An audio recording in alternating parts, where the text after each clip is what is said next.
Splatoon 3 has a balance problem. I'm not talking about the main weapons, the specials, or even the lackluster balance patches. I'm talking about something even more busted. You read the title, you know I'm talking about the sub-weapons of Splatoon 3. Of everything in this game, sub-weapons get the least attention by far, which is a shame. Subs often make or break kits. They carry weapons on their back or drag them down to worthless. And really, they shouldn't be able to. In my opinion, sub-weapons are busted, and they need to be completely reworked in order to be healthy for this game. So, why don't we do just that? Here's a complete rework of every sub-weapon in Splatoon 3 to make them more balanced. Like and subscribe, let me know what changes you'd want to see to subs in the comments below, and let's get into it. Firstly, let's talk about bombs. As it currently sits, bombs are busted, ruling the top of the tier lists with an iron fist. I hate this. Bombs are too powerful and, more importantly, too easy to spam. So, all bombs, besides you, are getting an ink efficiency nerf. Splat and Suction are going from 70 to 75%, and Fizzy and Torpedo are both going up to 70 from 60 and 65% respectively. Auto Bomb's also getting a little slap on the wrist from 55 to 60. This effectively makes spamming bombs way harder, making them a commitment to use rather than just being a free poking tool. Additionally, the blast radius of Splat and Suction will be nerfed by roughly 7 to 8% to tone them back just a slight bit more, but this can be less if it makes them feel silly. You might notice there's one other big bomb I haven't talked about yet. Burst Bomb. I had a really hard time figuring out what to do with this thing. I didn't want to make it more expensive, as I felt like it's already at a good spot, but I did still want to reduce its spammability. So I went ahead and reduced its paint by about 10%, making spamming it less rewarding in terms of paint and specials. Additionally, I kicked its max damage down from 60 to 55 to give it that last little tone back I felt it needed to not be completely overpowered compared to the rest of them. And I guess while we're here, let's talk about curling. Curling Bomb's getting a pretty substantial buff, going from 65% ink usage down to 50%, making it way more usable as a mobility tool while still being a substantial commitment.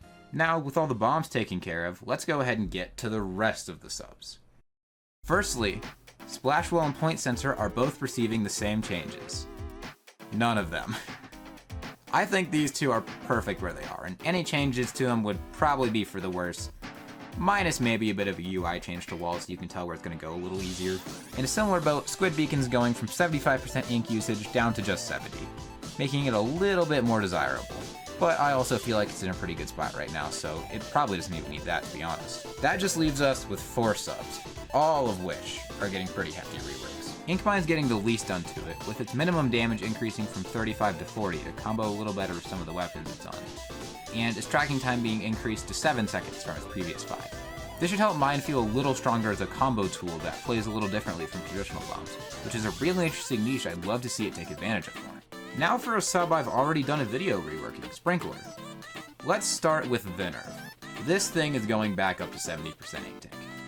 But the trade-off, my friends, is well worth it. This new Sprinkler will start at stage 2 of decay, and after a short period of time, I'm not sure exactly what's fair yet, will slowly paint better, working its way up to where it starts in the current game. This effectively rewards good Sprinkler placement and makes it a far better painting tool than it currently is.